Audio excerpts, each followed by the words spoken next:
আল্লাহর রাসূল ডেকে বলেন, আরে জিবরাইল, আমার নাকি যাওয়ার সময় হয়ে গেছে। আজরাইল বলতেছে, তোমার মতামত কি? এমনি জিবরাইল তিনি একটি কোরআন থেকে একটি আয়াত পড়ে শোনায়া দিলেন, ইন্নাকা মাইয়িতু ওয়া ইন্নাহুম মাইয়িতুন। ওগো নবী, আপনিও মরণশীল, সকলেই কথা কন্যাকে সবাই মরণশীল। এমন কি দুশ্মনরাও মরণশীল। আল্লাহর রাসূল বুঝে ফেলছেন জিবরাইল ইঙ্গিত দিয়েছে চলে যাওয়ার জন্য। আমার আপনার নবী চোখের পানি ছেড়ে দিয়া কান্দে। এমনি জিবরাইল ডেকে বলেন, রফিকে আলা, ইহকালের চেয়ে পরকালে আপনার নাজ নিয়ামত অনেক বেশি। নবী গো, আপনি আপনার বন্ধুর দরবারে যাবেন, আপনি কেন নবী চোখের পানি ছেড়ে দিয়া কান্দেন? আমার আপনার নবী ডেকে বলতেছেন, জিবরাইল আমি আমার জন্য কাঁদছি না, তবে কার জন্য কাঁদছেন? ফাতেমার জন্য নাকি? আল্লাহ তো ফাতেমাকে সুসংবাদ দিয়েছেন, আল্লাহ পাক ফাতেমাকে জান্নাতি মহিলাদের সর্দারনি বানাবে। আমার আপনার নবী ডেকে বলেন, না না, আমি ফাতেমার জন্য কাঁদছি না, তবে কার জন্য কাঁদছেন? হাসান হুসাইনের জন্য নাকি? আল্লাহ তো হাসান হুসাইনকে সুসংবাদ দিয়েছেন, তারা দুইজন, আপনার নাতি হাসান আর হুসাইন জান্নাতে যুবকদের সর্দার হবে, লিডার হবে। আমার আপনার নবী তখন ডেকে বলেন, এরে জিবরাইল, আমার সম্মান আর ইজ্জত বেশি হবে, আমি এই জন্য কাঁদছি না। আমার কলিজার টুকরা আমার মা ফাতেমার জন্য কাঁদছি না, এমনকি হাসান হুসাইনের জন্য কাঁদছি না, আমি কান্দি আমার গুনাহগার উম্মতের জন্যে। নবী উম্মতের জন্য কান্না করি।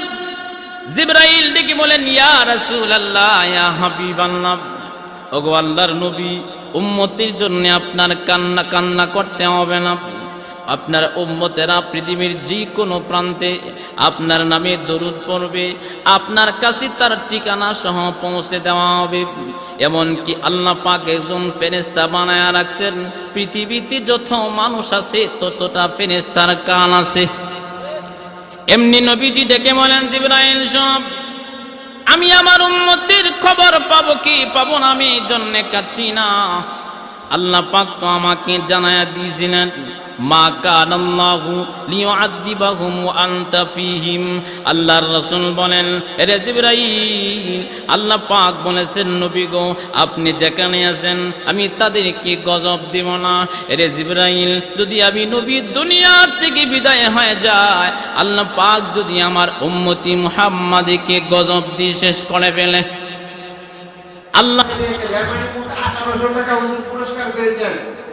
এখন হুজুর কি আমাদেরকে মিষ্টি খাওয়াবো নাকি না খাওয়াবো, এটা হুজুরের ইচ্ছা, ঠিক না? আমরা হুজুরের উপস্থিতি দিলাম। যাক, আমরা সকলে অনেক খুশি। আল্লাহ পাক রব্বুল আলামিন এই মাহফিলকে কবুল করেন। তো হুজুরকে নগদ আমি হুজুরের হাতে এটা পেড করে দিলাম। আপনারা সকলে দোয়া করবেন হুজুরের জন্য। আমি অন্তর থেকে দোয়া করি, আমাদের সকলের জন্য দোয়া করবেন। আমাদের একা, ঠিক না? আমাদের কাজ হচ্ছে ওনাদেরকে সুযোগ করে দেওয়া। আরো 100 টাকা দিয়েছেন, মানে হুজুর 1900 টাকা পেয়েছেন। আচ্ছা, আরেকজন দিয়ে দেন 100 টাকা, 2000 টাকা হয়ে যাক। তো আমাদের আরো না, আর কত টাকা নাই, সময় দিতে হবে। হ্যাঁ অবশ্যই, ঠিক আছে ঠিক আছে, 2000 টাকা হয়ে গেছে আলহামদুলিল্লাহ। আরো 100 2000 দিলাম। হ্যাঁ, সারা রাত মাদ্রাসা যদি ফজরের নামাজ না পড়তে পারে, এটাও কি তাহলে মাদ্রাসার কোনো ফায়দা নেই ভাই। 1 মিনিট তো হুজুর আরেক মিনিট হয়তো কিছু কথা বলবেন, তারপর আমাদের আব্দুল রহমান মাদ্রাসার নিজের আশরাফি সাহেব সংক্ষিপ্ত কিছু কথা বলবেন, তারপরে আমাদের জুনাইদ আল হাবিব শেখ, আমাদের যিনি প্রধান মেহমান, উনি আলোচনা রাখবেন। আলহামদুলিল্লাহ, আমাকে গজল শুনে থাকার জন্য তো আর গজল শোনায় নাই, তাই না? হাদিয়া আমাকে দিয়েছেন, আলহামদুলিল্লাহ। তো আপনাদের জন্য দোয়া করি, আমার জন্য সবাই দোয়া করবেন। ফুতা আর নাঙ্গল খাওয়ার সময় তো 1 কাপ চা খাইয়া গলা ফাটায় লাই, কি বলেন, ঠিক না? ফুতা আর নাঙ্গল আর বদনা এইগুলা যখন বলে মার্কা কি, এগুলা ডাকলে কি সব হয়নি? আপনারা আওয়াজ দিবেন, সব হয়নি? আরো জোরে বলেন, সব হয় নাকি? আল্লাহকে ডাকলে সব আছে না নাই? সুবহানাল্লাহ বলেন। আরো জোরে বলেন আল্লাহু আকবার। আমাদের মালিক কে? সবাই একটা তাকবীর দিবেন, নারায়ে তাকবীর, লিল্লাহি তাকবীর। মুসলমানদের আওয়াজ থাকবো সিংহের মতো, কথা বলেন ঠিক কিনা? কারণ কাফের মুশরিকেরা মুসলমানদের নারায়ে তাকবীর ধ্বনি শুনলে রাম রাম বলে পালাইতে বাধ্য করে। সুবহানাল্লাহ বলবেন না? আজকে আলেম ওলামাদেরকে জঙ্গিবাদ বলে, এমনকি আলেমদেরকে মৌলবাদ বলে। আমরা বলতে চাই তোমরাই জঙ্গিবাদ, আলেমরা জঙ্গিবাদ হতে পারে না, কথা বলেন ঠিক কিনা? সত্যের পক্ষে গান গায়ে বলে আমি বিদ্রোহী, সত্যের পথে ডাকে বলে আমি বিপ্লবী, কোরআনের কথা বলি তাই বলে আমাকে মৌলবাদী, জিহাদের কথা বলি তাই বলে আমাকে জঙ্গিবাদী। কেন বিদ্রোহী বিপ্লবী মৌলবাদী, কেন জঙ্গিবাদী? কথা বলেন না কেন? কি মনে করে ওই হনুমান, দাড়ি টুপি দেখলেই তালেবান? কি মনে করে ওই হনুমান, দাড়ি টুপি দেখলেই তালেবান? আবার সিংহের চেয়েও বেশি ভয় পাই মাথায় পাগড়ি দেখে যদি, বিদ্রোহী বিপ্লবী মৌলবাদী, কেন জঙ্গিবাদী? জোরে বলেন ঠিক কিনা? জন্মের পরে কানে আজান কি হয়নি, তুমি মৌলবাদী ছাড়া হওনি, কথা বলেন ঠিক না বে ঠিক? জন্মের পরে কানে আজান কি হয়নি, তুমি মৌলবাদী ছাড়া হওনি। আবার মরণের পরে জানাজাকে পড়াবে, মরণের পরে জানাজাকে পড়াবে, তখন তুই কই পালিয়ে যাবি? বিদ্রোহী বিপ্লবী মৌলবাদী, কেন জঙ্গিবাদী? আমি বিদ্রোহী বিপ্লবী মৌলবাদী, কেন জঙ্গিবাদী? বেহায়া নারীর ওই কেমন কথা, ইসলাম মানি তাদের মাথা ব্যথা। এত মাস থেকে জোরে বলেন ঠিক না বে ঠিক? বেহায়া নারীর ওই কেমন কথা, ইসলাম মানি তাদের মাথা ব্যথা। আবার পর্দার কথা যদি বলি, পর্দার কথা যদি বলি, আমি হয়ে যাই ফতুয়াবাজি। বিদ্রোহী বিপ্লবী মৌলবাদী, কেন জঙ্গিবাদী? আমি বিদ্রোহী বিপ্লবী মৌলবাদী, কেন জঙ্গিবাদী? তাহলে জোরে বলেন আমাদের মালিক কে? তাহলে সময় পড়েন বালাগাল্লাউদা বিকামানিহি, কাশাফাদ দুজা বিজামালিহি, হাসনাতু জামিউ খিসালিহি, সাল্লু। বীর কাশিমনগর এলাকাবাসীর উদ্যোগে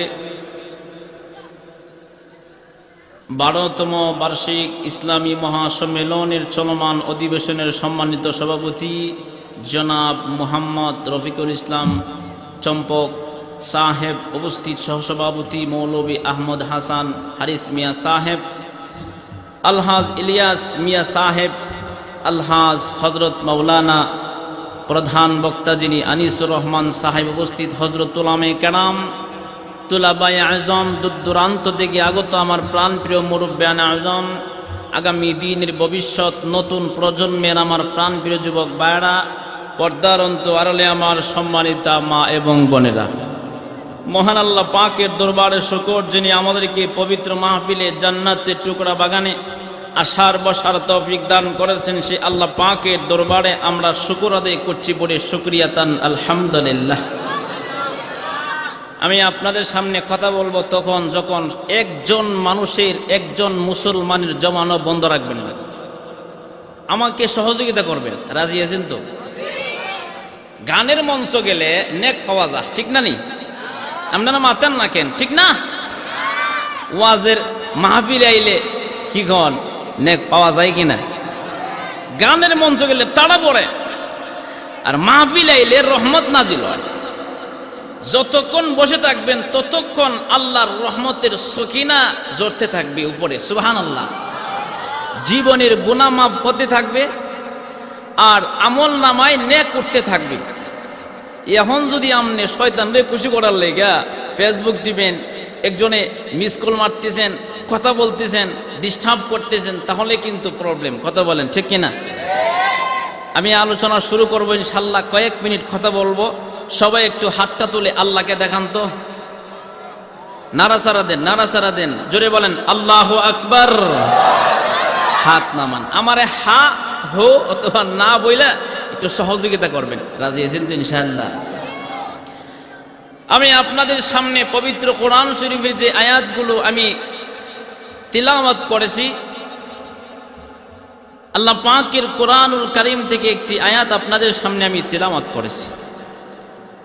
প্রত্যেকটা প্রাণী মৃত্যু বরণ করতে হবে, মৃত্যুর স্বাদ সকলেরই ভোগ করতে হবে। মৃত্যুর যন্ত্রণা থেকে কেউ রেহাই পাবে না। অনেকে বলে নিঃশ্বাসের বিশ্বাস নাই, কিন্তু হারমোনি বাজানি ছাড়া না। অনেকে আবার বলে কি মরণ তো লাগবে, আজরাইল তো দৌড়ে ফেলবে, কিন্তু সুদ খাওয়া ছাড়া না। কথা বলেন না কেন? ও ভাই সাহেব, নামাজ তো পড়ন লাগবো, নামাজটা পড়বেন, মরণ তো লাগবো, হুজুর জানি, কিন্তু অনেকে নামাজও পড়ে না। এমনকি যারা গাছের পূজা করে তারাও বলে মরণ আছে, এমনকি যারা আল্লাহ মানে না তারাও বলে মরণ আছে। এক কথায় পৃথিবীতে যত প্রাণী আছে প্রত্যেকটা প্রাণী সকলেই বিশ্বাস করে জীবন যেমন আছে মরণও আছে। এই পৃথিবীতে যা কিছু আমরা দেখতেছি সব কিছু ধ্বংস হয়ে যাবে। আল্লাহ পাক নিজে কোরআনের ভিতরে বলেন, কুল্লু মান আলাইহা ফানি ওয়া ইয়াবকা ওয়াজহু রাব্বিকা যুল জালালি ওয়াল ইকরাম।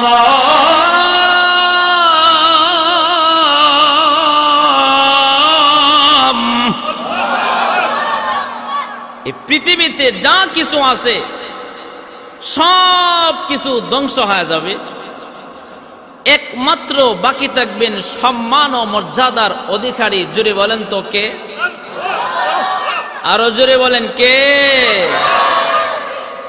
এই পৃথিবী থেকে আমরা সবাই চলে যাব, কেউ থাকতে পারবো না। দুনিয়াটা দুঃখের একটা জায়গা। এই পৃথিবীতে কেউ আপন নয়। আপনি আমাকে পৃথিবীটা লাথি মেরে দুনিয়া থেকে বাহির করে দিবে। এমনকি প্রত্যেকটি প্রাণী মৃত্যুর যন্ত্রণা ভোগ করতে হবে। আম্মা জান আয়েশা রাদিয়াল্লাহু তাআলা আনহা একদিন আমার আপনার নবীকে ডেকে বলেন, ওগো আল্লাহর নবী, যারা মুমিন তাদেরও কি মৃত্যুর সময় কষ্ট হবে নাকি? আল্লাহর রাসূল বলেন, হ্যাঁ, মুমিনেরও মৃত্যুর সময় কষ্ট হবে। আমার আপনার নবীকে ডেকে বলেন, ওগো আল্লাহর রাসূল, মুমিনের যদি কষ্ট হয় আবার নাফরমানেরও মৃত্যুর সময় কষ্ট হবে, তাহলে মুমিনের ইজ্জত আর সম্মান রইল কোথায়? আল্লাহর নবী বিশ্ব নবী রাহমাতুল লিল আলামিন তিনি ডেকে বলেন, আয়েশা শোনো, মুমিনের মৃত্যুর সময় কষ্ট হবে ঠিক, কিন্তু কষ্টটা কষ্টদায়ক থাকবে না, কষ্টটা আনন্দিত হয়ে যাবে। কষ্ট কষ্ট থাকতো না, আনন্দিত হয়ে যাবে। আল্লাহ পাকের কালামে উল্লেখ করেছেন আনন্দিত কেমনে হবে, এটা সামনে আপনাদের কাছে আমি শেষ প্রান্তে বলবো। এই ভাইরা প্লিজ, ভাই কথা বলবেন না, এই প্লিজ একটু জিকির করেন, লা ইলাহা ইল্লাল্লাহ। কথা নাই, এটা মাহফিল, হ্যাঁ একদম ভাই প্লিজ, লা ইলাহা লা ইলাহা ইল্লাল্লাহু মুহাম্মাদুর রাসূলুল্লাহ। নাটকের মঞ্চে গেলে তো এভাবে তাকায় থাকে, কথা কন না কা। এমনকি সারা রাত ফ্রি ফায়ার গেম খেলে কাটায় দিয়ে অনেকে। আজকে যুব সমাজকে প্রশ্ন করা হলে ভাই খেলোয়াড়দের নাম বলেন, সব মুখস্থ, কথা মাতান না কেন? আরো জোরে বলেন ঠিক কিনা? নায়ক নায়িকাদের নাম সব মুখস্থ। ভাই বলেন তো দেখি আল্লাহ পাকের কালামে কই গান সূরা? হুজুর হ্যাঁ হ্যাঁ, কথা কন না কেন? ভাই হাসি মারছেন কেন? তো হুজুর তা তো পারি না। আপনি মুসলমান, আপনি মরে গেলে কি জব দিবেন? কথা কন না কা? এই যে দেখেন নাই কুমিল্লাতে মালয়েশিয়া প্রবাসী ঝড় বৃষ্টির ভিতরে আগামীকাল গড় উদ্বোধন করবে, কিন্তু বড় গাছ পড়ে সব পরিবারে সবাই মারা গেছে। তো আমি আর আপনি মরে যাব, থাকতে পারবো না ভাই। তাই আমার আপনার জীবনের শেষ রাত্রি হতে পারে, হাতে পায়ে ধরে বলি একটু মনোযোগ সহকারে শোনেন। যদি মরে যায় আমার জন্য দোয়া করবেন। কথা বলছেন নি? তো বলতেছিলাম আল্লাহ পাকের কালামের ভিতরে আল্লাহ পাক বলছেন মুমিনের মৃত্যুর সময় কষ্ট হবে ঠিক, কিন্তু কষ্টটা আনন্দিত হয়ে যাবে। আগে আপনাদেরকে বুঝায় নেই, মৃত্যুর যন্ত্রণা হবে, এমনকি মরতে হবে। মৃত্যুর যন্ত্রণা থেকে কেউ রেহাই পাবে না। হযরত মূসা আলাইহিস সালাতু ওয়াস সালাম তিনি যখন দুনিয়া থেকে বিদায় হয়ে গেল, তিনি কি স্বপ্নের ভিতরে একজন প্রশ্নকারী ব্যক্তি প্রশ্ন করেছিলেন, মৃত্যুর সময় আপনার কেমন কষ্ট হয়েছে? তখন তিনি ডেকে বলতেছেন, কয়েক হাজার লোকে যদি আমার ভিতরে যদি খাড়া ঢুকাইয়া জোরে একটা টান দেয় যেমন কষ্ট হবে, এর চেয়ে বেশি কষ্ট হয়েছে মৃত্যুর যন্ত্রণা। হযরত ঈসা আলাইহিস সালাতু ওয়াস সালাম তিনি এক কবরের পাশে গিয়ে বলেন, কুম বিইজনিল্লাহ, আল্লাহর হুকুমে উঠো। কবর থেকে এক ব্যক্তি দাঁড়ায় গেছে, তিনি বলতেছেন, আপনার নাম কি? আপনার কি পরিচয়? তিনি বলতেছেন, আমার নাম হচ্ছে সাম আলাইহিস সালাম, নূহ আলাইহিস সালামের ছেলে। হযরত ঈসা আলাইহিস সালাতু ওয়াস সালাম তিনি ডেকে বলতেছেন, ওগো সাম, আপনি যে দুনিয়াতে আগমন করেছেন কয়েকদিন কি থাকবেন না আবার কি চলে যাবেন? যদি আপনি থাকতে চান আল্লাহ পাকের কাছে আমি ফরিয়াদ করব আপনাকে যেন কয়েকদিন থাকার সুযোগ যেন দেয়। তিনি ডেকে বলতেছেন, ওগো ঈসা, আমার ভিতরে যে রূহ দেওয়া হয়েছে, রূহ দিবে কয়েকদিন থাকার জন্য, সেই রূহ নেওয়ার জন্য কি আবারও আজরাইল আইব? হযরত ঈসা আলাইহিস সালাতু ওয়াস সালাম তিনি ডাক দিয়ে বলতেছেন, আপনি একজন আল্লাহর পয়গম্বর, আজরাইলকে আপনি এত ভয় পান কেন? বলতেছেন, না ঈসা, আজ থেকে কয়েক হাজার বছর আগে আমার জানটা কবজ করা হয়েছিল, আজও পর্যন্ত মৃত্যুর কথাটা বলতে পারি নাই। আল্লামা জালালউদ্দিন সৈয়দী রহমাতুল্লাহ আলাইহি তিনি তার এক কিতাবে লিখছে, মুমিন যদি হয় মৃত্যুর সময় রহমতের 500 ফেরেশতা মৃত্যু যখন হয় তখন সাকরাতের সময় সাপ দিয়া ধরে। কথাটা শুনেন। আর যদি নাফরমান কাফের হয় তখন গজবের 500 ফেরেশতা তাকে সাপ দিয়া ধরে। তখন ফেরেশতা হতে পারে যার সাকরাত আরম্ভ হয়েছে তারও হতে পারে। তখন ফেরেশতারা ডেকে বলেন, তুমি কোনো বিপদে পড়ে গেলে অমুককে তুমি ডাক্তার, অথবা তুমি কোনো ঝামেলায় পড়ে গেলে অমুকের মাধ্যমে সমাধান করে দিতাম। আজকে আমরা যে তোমাকে ধরলাম, তোমার কোনো নেতা এমনকি ডাক্তার কবিরাজ আছে নাকি? থাকলে তুমি যার ফুকুওয়ালাকে তুমি ডাকো। ওই দিন ছেলে তাকে পাশে, এমনকি স্ত্রী পাশে বসে থাকে, এমনকি ভাই বেড়াদার থাকে, কেউ এই আওয়াজগুলো শুনতে পায় না। তখন ওই ব্যক্তি ডেকে বলেন, কোথায় রে আমার সম্পদ? আমি এত কিছু করলাম, কোথায় আমার ভাই, কোথায় আমার সন্তান, কোথায় আমার স্ত্রী? ওই দিন কোনো সারা যখন কেউ না দেয় তখন বুঝতে পারে আমার কেউ নাই, আমার যাওয়ার সময়, জুদাইয়ের সময় হয়ে গেছে, আর দুনিয়াতে থাকতে পারবো না, কেউ নাই। আজরাইল ধরে তখন রূহটা বাহির করে নিয়ে যাবে। আল্লাহর রাসূল ডেকে বলেন, মৃত্যুর সময়, মৃত্যুর আগ মুহূর্তে, সাকরাতের সময় অনেকের এমন পানির পিপাসা লাগে, খাল বিলের পানি যদি তার মুখের মধ্যে ঢেলে দেওয়া হয় দেখা যাবে তথাপিও তার পানির পিপাসা দূর হবে না। এমন কষ্ট হয় মৃত্যুর সময়। আল্লাহর নবী বিশ্বনবী রাহমাতুল লিল আলামিন যেদিন পৃথিবী থেকে বিদায় হয়ে যাবেন, আম্মা জান আয়েশা নাকা? পারমিশন চায় নাকি? আজরাইল দুনিয়ার কোন মানুষের কাছে পারমিশন চায় না, এমনকি আজরাইলের পারমিশন নেওয়া লাগে না, আল্লাহ পাক তাকে পাওয়ার দিয়ে রেখেছেন। এমনি আল্লাহর রাসূল ডেকে বলেন, ও মা, তুমি যদি পারমিশন না দাও গো মা, আল্লাহ কিন্তু তাকে পারমিশন দিয়ে রেখেছেন। তুমি যদি পারমিশন না দাও আজরাইল কিন্তু ঢুকতে পারবে গো মা।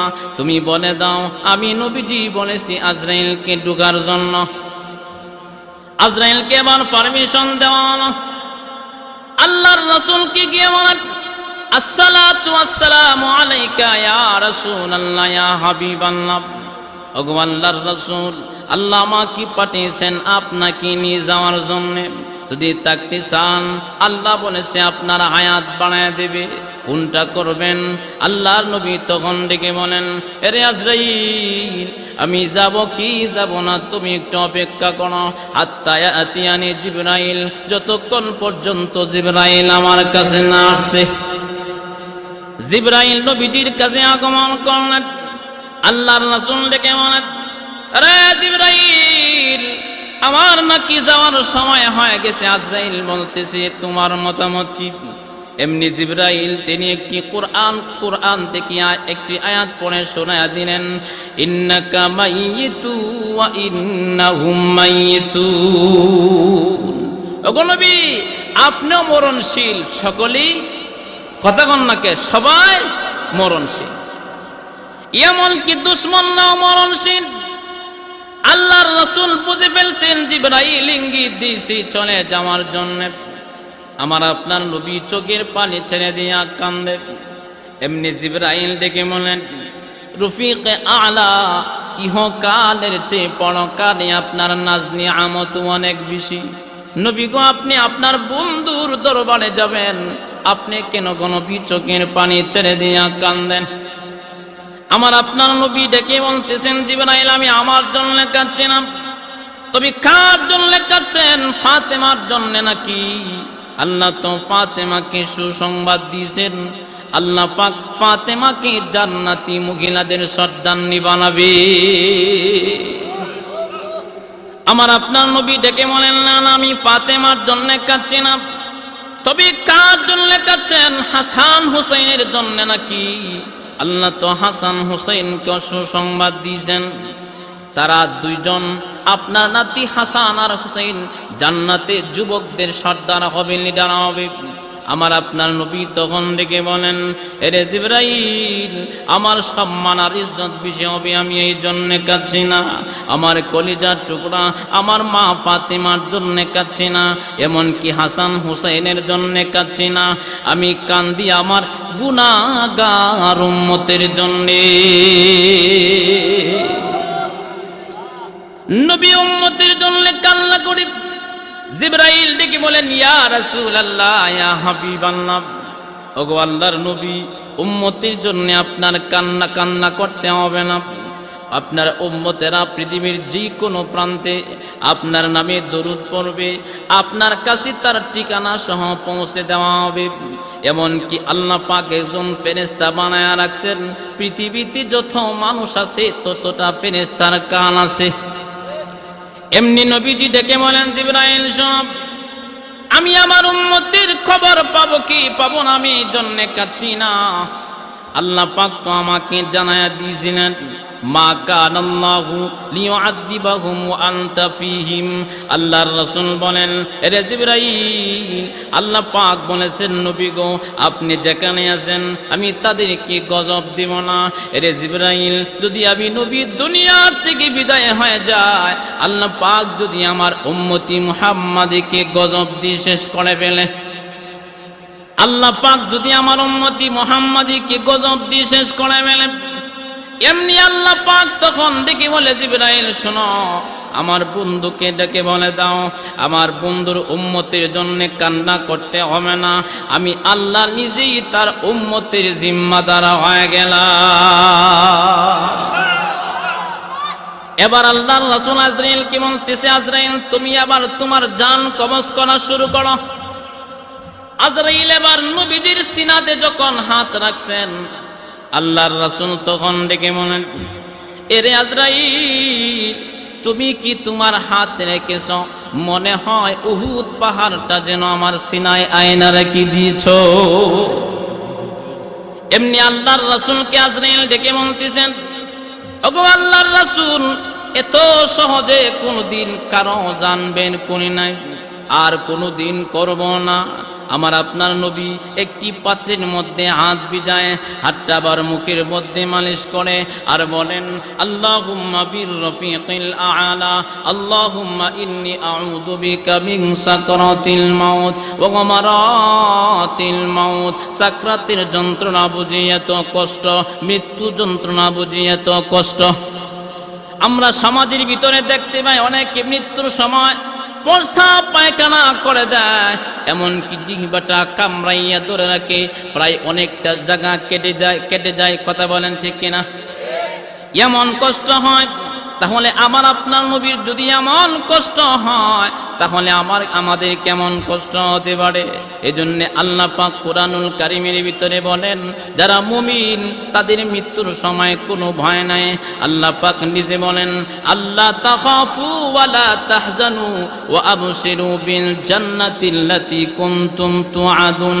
যারা মুমিন, এমন কি যুবক, বৃদ্ধ মহিলা, এমন কি যুবতী নারী যারা দুনিয়া থেকে বিদায় হয়ে যাবে, মুমিন যারা, মৃত্যুর সময় রহমতের ফেরেশতারা আয়েশা সান্ত্বনা দেয়, আল্লাহ তাখাফু ওয়ালা তাহজানু, তোমার কোনো ভয় নাই, কোনো পেরেশানি নাই। ওয়া আবশিরু বিল জান্নাতিল্লাতী কুনতুম তুআদুন, জান্নাতের সুসংবাদ দি বলে তুমি আজ খুশি হয়ে যাও।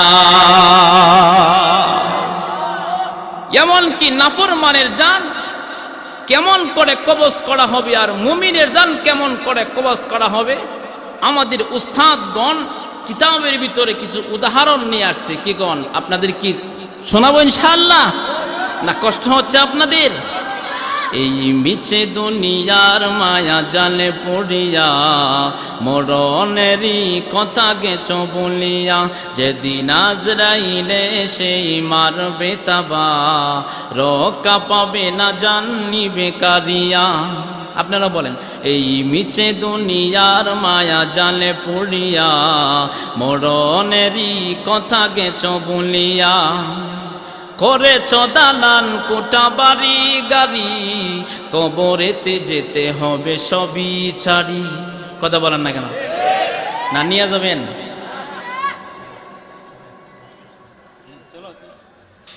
করেছ দালান কোটা বাড়ি গাড়ি, কবরেতে যেতে হবে সবই ছাড়ি।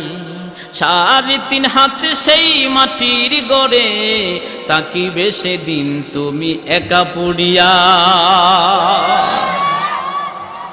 মুমিনের কেমন ভয় নাই, একটা উদাহরণ দিয়ে বোঝাতাম না আমরা করে।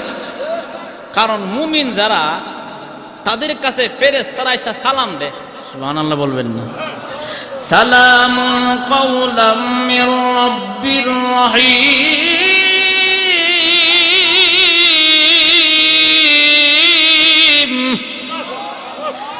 আয়েশা কয় কি, আল্লাহ তোমারে সালাম দিছে। সুবহানাল্লাহ কইতেন না? একটা উদাহরণ দিই, মুমিনের কেমন কষ্ট হয় না, একটা উদাহরণ দিয়ে আপনাকে বুঝাই শোনেন।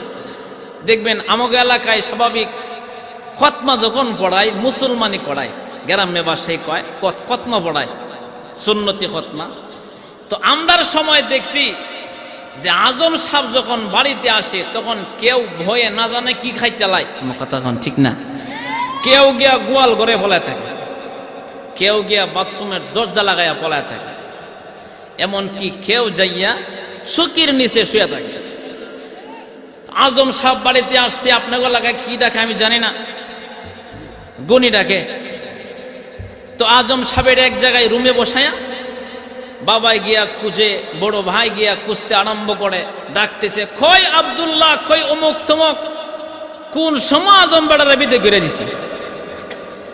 ভাইল দিয়ে আদর কইরা আয়না, ময়দান আছে গড়ের সামনে, উঠানের মধ্যে দেখবেন জল চকির মধ্যে বসা। জল চকি বসানোর পরে একজন ধরে মাথার মধ্যে, আরেকজন ধরে ডান হাত, আরেকজন বাম হাত, এমন ভাবে ধরে যে ধরার মতো না। আজম সাহেব গড়ে বৈশা বৈশা আপেল খমরা খাইতেছে, বেটা তোর রেডি হইছে, কোন সময় খাম সরবা কোন যাইতো আরেক জায়গায়। এইভাবে ভালো করে ধরছে, আর দুইজন রেডি রাখছে, যদি একটু লড়ে সরে তাহলে তুই দুটো পায়েও ধরিস। তো এইভাবে দইরা তখন ডাক দিয়ে কয়, আজম সাহেব আইসা পড়েন, কথা কন না কা, আরো জোরে বলেন ঠিক কিনা। তখন দেখবেন হেসিল্লি আরম্ভ করে, মার লেলো ধরে লেলো, আসলে কিন্তু হেরে সইছেও না। তো আজম সাহেব দেখবেন তার সামনে আইসা বৈশা কি জানি পাউডার লাগাইতেছে, রেডি করতেছে। তো এক মুহূর্তে আজম সাহেবের ডাক দিয়া কয়, আজম সাহেব তাড়াতাড়ি সেরে ফেলেন। তার মাথা যখন চোখ যখন পিছনের দিকে ঘুরায়, এমনি আজম সাহেব কেটে দিয়ে থারা জিগায়, কি খবর, তোর কি ব্যথা লাগছেনি? তখন বলেন, না, পিঁপড়া কামড় দিছে। ঠিক তেমনি ভাবে আল্লাহ পাক ফেরেশতা পাঠায় দেয়, যাও আমার মুমিন বান্দা বান্দির কানে যায়া জান্নাতের সুসংবাদটা দিয়া দাও। আল্লাহ তাখাফু ওয়া লা তাহজানু ওয়া আবশিরু বিল জান্নাতিল্লাতী কুনতুম তুআদুন।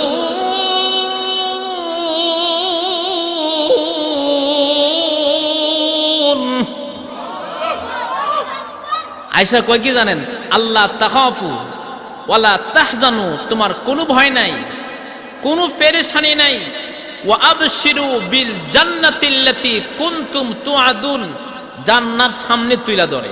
আর আল্লাহ বলে দেই কি, আমার সালামটা দিয়ে দিও। সুবহানাল্লাহ বললেন না? আল্লাহর সালাম পাইতেছে, বড় সুবহানাল্লাহ কোন নামটা। আল্লাহ বলে আমার সালামটা দিয়ে দিও। তখন ফেরেশতারা আয়েশা সালাম দেয়, সালামুন কাওলাম মির রাব্বির রহিম।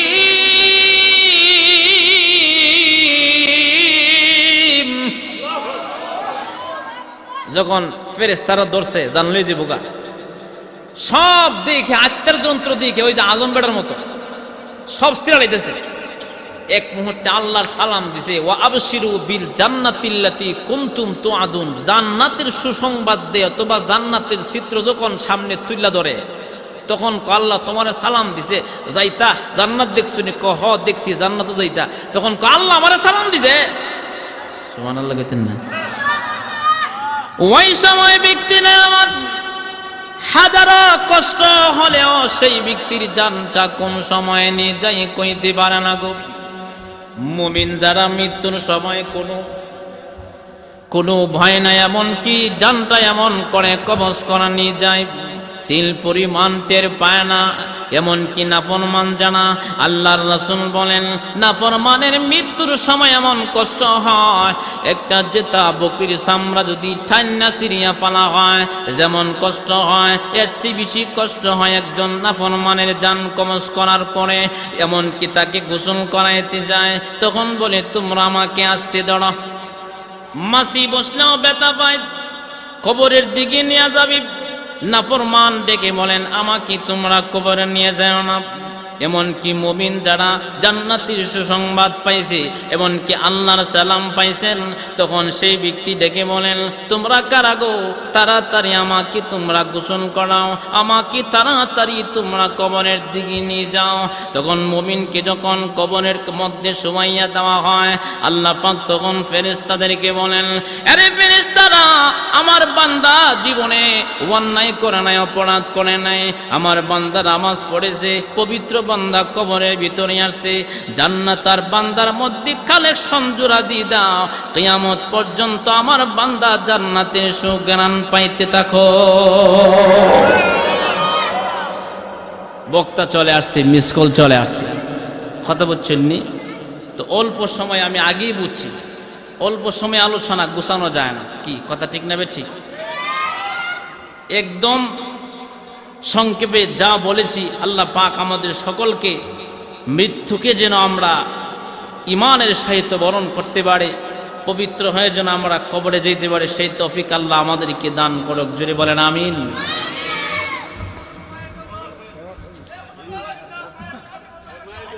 জি ঠিক আছে, ঠিক আছে, গজল কইতাম নি? জি জি ইনশাল্লাহ, ঠিক আছে, ঠিক আছে। আমার যুবক ভাইয়েরা, মা বোনদের কাছে আমার আবদার, আপনাদের সন্তানদেরকে কোরআন শিখাবেন, কথা কন না কেন? বক্তা আইসে না, 2 মিনিট। ভাইয়েরা আমার শোনেন, কোরআন শিখবেন তো ইনশাআল্লাহ। আজকে ভাই আপনি মুসলমান হয়েছেন, হা সূরা ফাতিহাটা অনেকে কইতে পারে না, মাইন করেন না, কথা কন, মাতেন না কেন? ঠিক না বে ঠিক? আমার এক মুসল্লি, আমি কে মিয়া চাচা ইকামত দেন, তো হেতে একামত দেয়, বুঝছেন নি, এভাবে একামত দেয়। ছেলে আর বাবা আইসে নামাজ পড়তো, মুসল্লি নাই। আপনার এলাকায় তো এটা প্রায় ঘটে, ঠিক না? ইমাম সাহেব মাঝে মাঝে এখন নামাজ পড়ানো লাগে, কি ঠিক না বে ঠিক? এমন হবে না তো ইনশাআল্লাহ। আর ইমাম সাহেব আদর করবেন, আল্লাহ ইমাম সাহেব এমন দমক দেই, কই গেছেন আমনে, আছে না নাই? বেয়াদব, কথা বলেন ঠিক কিনা? ইমাম সাহেবকে আদর করবেন, আসসালামু আলাইকুম, নম্র ভাষায় কথা বলবেন, ঠিক না? আপনার ইমাম কোরআন শিখবেন। আজকে যুবক ভাইরা এমনকি 50 বছর হয়ে গেছে, সূরা ফাতিহা অনেকে শুদ্ধ করে কইতে পারে না, কি ভাই কথা কন ঠিক নেই? অনেকে আমার নবীজির নামটা পর্যন্ত শুদ্ধ করে আমরা বলতে পারি না। পিতামাতা অনেকে সন্তানদেরকে শেখায় না, আবার পিতামাতা কয় কি যে আমাগর সন্তান আমাগর খেদমত করে না, করবো কেমনে? সন্তানরা তো দিন সম্পর্কে শিক্ষা দেন নাই, খালি শিক্ষা দিয়েছেন ফ্রি ফায়ার কেমনে খেলন লাগে, কথা কন নাগা, আর খালি বুঝে না, সে বুঝে না কেমনে টিপা রিমোট টিপা বাড়ি করতে পারে। কসম আপনাদের সামনে বলতেছে, আমার বয়স প্রায় 30-এর উর্ধে গেছে, আমি এখন রিমোট টিপতারি না, ডিসেল লাইন চালাইতে পারি না, সত্যি কথা। আর আজকে এই অবস্থা হয়েছে, পোলাপান সব টিপতে পারে। আপনাদের সন্তানদেরকে কোরআন শিক্ষা দেন। যেই ছেলে কেউ যদি সকালবেলা মোলা খায়, মোলা, সে যদি 10টার পরেও যদি অথবা এই জোহরের সময় যদি সেই ব্যক্তি পোলাও খরমা দিয়া ভাত খায়, মানে ডেক দেওয়ার সময় কিন্তু মোলার গন্ধে বেরিয়ে, কথা কন না কেন? যার ভিতরে দিন নাই, যার ভিতরে দিন সম্পর্কে কিছু নাই, হ্যাঁ তো বেটের লাগে পাগল হইবই, কথা কন ঠিক না বে ঠিক? আপনাকে তো বলবই। এই জন্য আপনার ছেলে শুরু যখন তাকে খাদা মাটির মতো সন্তানকে কোরআন শেখান, জোরে বলেন ঠিক না বে ঠিক? কত মজার কোরআন ছেলেরে শিক্ষা দিয়েছেন। পড়াই দে মাহফিলে ভাই, 1 মিনিট পড়াই দে। এক জায়গায় তফাজ্জুল হোসেন বৈরবী আইছেন, আল্লাহ মাফ করো, হুজুররা জান্নাত দান করুক, মারা গেছে, আমিও ছিলাম এক মাহফিলে। তো এর 2 দিন আগে না 1 দিন আগে একটা ছেলে স্কুলের অনুষ্ঠানে গান কইতেছে। আজকে তো বাপ এমন বেহা হয়েছে, প্লাস্টিকের যোগ পায়, আমার মেয়ে প্লাস্টিকের যোগ পেয়েছে, কি কন? আচ্ছা, কথা কন না, লক্ষ টাকার ইজ্জত দিয়ে দিছে, এটার লাগে কষ্ট নাই, নাচ্ছা 20 টাকার যোগ পাইছে, ইজ্জত বেড়ে গেছে গা, কথা কন না। ছেলে গান কইতাছে, জীবন মানিত যন্ত্রণা, বেঁচে থাকতে বুঝি শেষ হইতো না, দিয়েছেন যে নিয়তি, তার কাছে এই মিনতি, এই জীবন আর আমি চাই না। তার মানে এই ছেলের কলজারা ফুরে লাইছে, তার জন্য পিতামাতা দায়ী, কথা কন না ভাই ঠিক না বে ঠিক? পিতামাতা দায়ী। এই ছেলের কাছে পিতামাতা কোনো কিছু আশা করতে পারে না। এই জন্য সন্তানকে এমপি বানান, মন্ত্রী বানান, ম্যাজিস্ট্রেট বানান, কোনো বাধা নাই, কিন্তু প্রথম অবস্থায় সন্তানটাকে আল্লাহ পাকের কালাম শেখাইয়া দিলটাকে পবিত্র করে দেন, কথা কন ঠিক না বে ঠিক? মা কেন এত দামি জানে না সকলে, বাবা কেন এত দামি জানে না সকলে, মা কেন এত দামি জানে না সকলে, জানতো যদি পড়তো দেখে কোরআন হাদিস পড়ে, একটি হজের সওয়াব মিলে, একটি হজের সওয়াব মিলে, মাকে একবার দেখিলে, মা কেন এত দামি জানে না সকলে। 10 মাস 10 দিন ঘর বিদারণ করেছিলেন মা, সহ্য করেছিলেন মায়ে কতই যন্ত্রণা, কথা কন না কা? আওয়াজ দেওয়ান লাগবে, জোরে বলেন ঠিক কিনা? 10 মাস 10 দিন ঘর বিদারণ করেছিলেন মা, সহ্য করেছিলেন পেয়েছিলেন মায়ে কতই যন্ত্রণা, সেই মাকে কষ্ট দিলে, সেই মাকে কষ্ট দিলে আল্লাহর আরশ কাঁপে রে। মা কেন এত দামি জানে না সকলে, বাবা কেন এত দামি জানে না সকলে।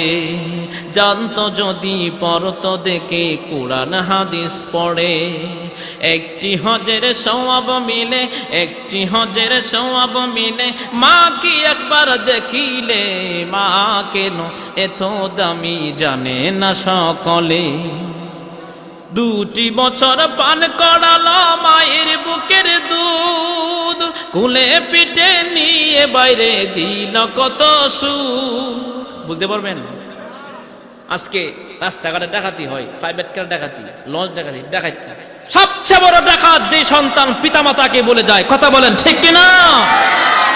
নিমুখ হারাম বলি অনেকের, নিমুখ হারাম তো হেতে নিমুখ হারাম যে সন্তান পিতামাতারে বলে গেছে। 2টি বছর পান করিল মায়ের বুকের দুধ, কুলে পিঠে নিয়ে তোমায় দিল কত সুখ। কি পেয়ে সেই ছেলে মাকে, কি পেয়ে সেই ছেলে মাকে মন্দ কথা বলে। মা কেন এত দামি জানে না সকলে।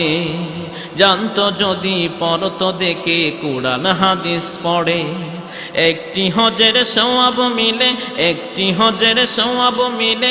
মা কি একবার দেখিলে, মা কেন এত দামি জানে না সকলে। মা কেন এত দামি জানে না সকলে। আল্লাহ আমাদের সকলকে পিতামাতার খেদমত যেন করতে পারে, পিতামাতার কাছ থেকে যেন দোয়া নিতে পারে, সেই তৌফিক দান করুক। জোরে বলেন আমিন। বাইরের জন্য সবাই দোয়া করবেন। সভাপতি সাহেব এমনকি পরিচালনা করেছেন যারা, আর যারা এই যুবক ভাইয়ের আয়োজন করেছেন, মুরব্বীরাও লগে থাকতিব। কথা কন ঠিক না? মুরব্বীরা কইতে বাতি যারা তোমরা করে লাও, জীবন ভরে তোমরা করছি ওই কোনো কথা কন না কা? আরো জোরে বলেন ঠিক কি না? জীবনে বহু কষ্ট করেছি, এখন তোমাদের ইসলামের কাজ করতে দেখলে আমাদের ভালো লাগবে। তোমরা করো, ইনশাআল্লাহ আমরা আছি। উৎসাহ দিলে যুবক আরো তাড়াতাড়ি করবো। কথা কন ঠিক কিনা? আর যুবক ভাইরা মুরব্বীদের কাছ থেকে দোয়া নেবেন, সব সময় মুরব্বীদের কি ইজ্জত আর সম্মান করবেন। আল্লাহ আমাদের সকলকে যেন আমরা পবিত্র হয়ে মরতে পারে সেই তৌফিক দান করুক। ওয়া আখিরু দাওয়ানা আনিল হামদুলিল্লাহি রাব্বিল আলামিন। আসসালামু আলাইকুম ওয়া রাহমাতুল্লাহ। আসলে আলোচক আলামের মুহাদ্দিস সাহেব যে আলোচনা করেছেন, চমৎকার আলোচনা আমরা শুনেছি। একই সাথে উনি একটি মায়ের গজলও গেয়েছেন। আর এই গজল শুনে আমাদের যিনি সভাপতি সাহেব, উনি অনেক খুশি হয়ে হুজুরকে 1000 টাকা পুরস্কার দান করেছেন। একই সাথে আরেকজন ছোট ভাই ইসরাইল 500 টাকা দান করেছেন। আরেকজন ইমরান আমাদের এলাকার ছোট ভাই, উনি দিয়েছেন 200 টাকা। এর মানে হুজুর এমন 1700 টাকা পুরস্কার পেয়েছেন। আমরা সকলে বলি আলহামদুলিল্লাহ। আমরা সকলে অনেক খুশি তো। আমরা আসলে চেয়েছিলাম হুজুরকে আরো সময় দেওয়ার জন্য। আসলে সময় যতটুকু আল্লাহ পাক রব্বুল আলামিনের পক্ষ থেকে কবুলিয়ত এসেছে, ততটুকু আমরা দিতে পেরেছি। ইনশাআল্লাহ যতটুকু মনের আশা পূরণ হয়েছে, আগামীতে উনি আমাদের মাঝে আসবেন, আমরা ওনাকে আরো বেশি সময় দেব। কি বলেন? ঠিক আছে। আজকে শুধু আমাদের আরো অনেক আলোচক আছে, ওনাদেরকে সময় দিতে হবে। আর 100 টাকা ছোট ভাই মিলান, উনি আমার 100 টাকা দিয়েছেন। এর মানে 1800 টাকা হুজুর পুরস্কার পেয়েছেন। এখন হুজুর কি আমাদেরকে মিষ্টি খাওয়াবো নাকি না খাওয়াবো, হুজুরের ইচ্ছা। ঠিক আছে? আমরা হুজুরের উপস্থিত দিলাম। যাক, আমরা সকলে অনেক খুশি। আল্লাহ পাক রব্বুল আলামিন যেন এই মাহফিলকে কবুল করেন। তো হুজুরকে নগদ আমি হুজুরের হাতে এটা পেড করে দিলাম। আপনারা সকলে দোয়া করবেন হুজুরের জন্য। আমি অন্তর থেকে দোয়া করি, আমাদের সকলের জন্য দোয়া করবেন। আমাদের একা ঠিক না, আমাদের কাজ হচ্ছে ওনাদেরকে সুযোগ করে দেওয়া। আরো 100 টাকা দিয়েছেন, এর মানে হুজুর 1900 টাকা পেয়েছেন। আচ্ছা, আরেকজন দিয়ে দেন 100 টাকা, 2000 টাকা হয়ে যাক। তো আমাদের আরো না আর কত দরকার নাই। সময় দিতে হবে। হ্যাঁ অবশ্যই। ঠিক আছে ঠিক আছে। আলহামদুলিল্লাহ আরো 100 আর রাত্রে 2000 উঠলাম। হ্যাঁ, সারা রাত মাহফিল শুনে যদি ফজরের নামাজ না পড়তে পারে এটাও কি তাহলে মাহফিলের কোনো ফায়দা নেই। ভাই 1 মিনিট। তো হুজুর আরেক মিনিট হয়তো কিছু কথা বলবেন, তারপরে আমাদের আব্দুল রহমান মাদ্রাসা মিজানুর আশরাফি সাহেব সংক্ষিপ্ত কিছু কথা বলবেন, তারপরে আমাদের জুনাইদ আল হাবিব শেখ আমাদের যিনি প্রধান মেহমান উনি আলোচনা রাখেন। আলহামদুলিল্লাহ, আমাকে গজল শুনে থাকার জন্য তো আর গজল শোনায় নাই, তাই না? হাদিয়া আমাকে দিয়েছেন, আলহামদুলিল্লাহ। তো আপনাদের জন্য দোয়া করি, আমার জন্য সবাই দোয়া করবেন ইনশাআল্লাহ, যেন আল্লাহর দিনের প্রচার জন্য সমস্ত পৃথিবীতে ইনশাআল্লাহ করতে পারি। আসসালামু আলাইকুম ওয়া রাহমাতুল্লাহি ওয়া বারাকাতুহু।